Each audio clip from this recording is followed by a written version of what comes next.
our last section in chapter 3 is going to go over some more substitution problems. So you'll have an expression, it'll give you what the variable in that expression or that equation should equal, and you're going to substitute it. It also gives some more practice on your properties of equality of addition and subtraction, which we went over in chapter 2, so you have some more practice on that. And we're introducing a new property of equality. So we're going to go over the division property of equality in section 3.5. So the division property of equality, again, just to kind of recap, the properties of equality, basically whatever you do to one side, you do to the other side of the equal sign. The whole purpose in doing this is to get the variable by itself so you can solve for it and figure out what that variable actually equals. So just like with adding and subtracting, if you add something on one side, then you add it on the other. If you divide by something on one side, then you divide by it on the other. All right, so we'll go ahead and work with these couple problems to give us a nice demonstration of how to work through a simple, very basic algebraic equation using the division property of equality. So we have 4p equals 64. So some of you might be able to do this in your head, or even this one, and say, oh, well, p equals this or x equals that. But we want to work through those steps so that we are used to working through that process each time. So our goal is to get this p by itself. What operation is being performed with the p right now? Multiplication.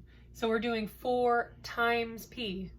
So the opposite operation is going to be division. So just like if you had 4 plus p or p plus 4, since you're adding 4 to the p, then you would subtract it. You do the opposite of it. So the opposite of multiplying is dividing. So what we're going to do is just put a division bar, fraction bar, and it's that obelisk symbol. 4 divided by 4 is going to equal 1. And yet again, that identity property is popping up. So remember, with multiplication and division, our identity property is 1, the number 1, because p times 1 will equal 1, or will equal p, excuse me. So our goal is to get this p to be multiplied or divided by 1, so that way that p just stays the same. So 4 divided by 4 equals 1, and 1 times p will equal p. So those 4's are kind of just going to cancel out, but whatever we do to one side, we do to the other. So 64 divided by 4. Now if you don't know that, you can certainly go ahead and use long division and figure it out, but I'll go ahead and just solve it for you. You're going to end up having p on one side, and 64 divided by 4 will equal 16. So p equals 16. So if you were able to rewrite this equation, the original equation, you would have 4 times 16 equals 64. So let's try our other one. And at this time, we need to remember our rules of integers for multiplying and dividing.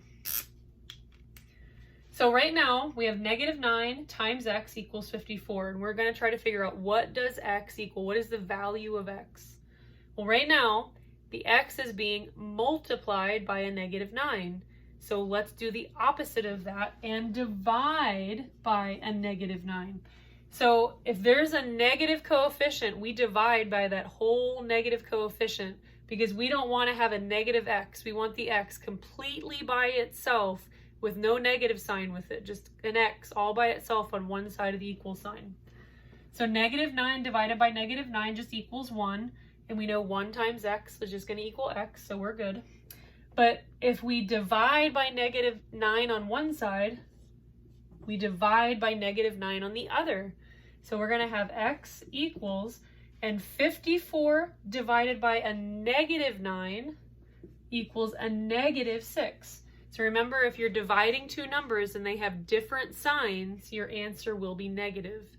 So these are just a couple examples of demonstrating the division property of equality.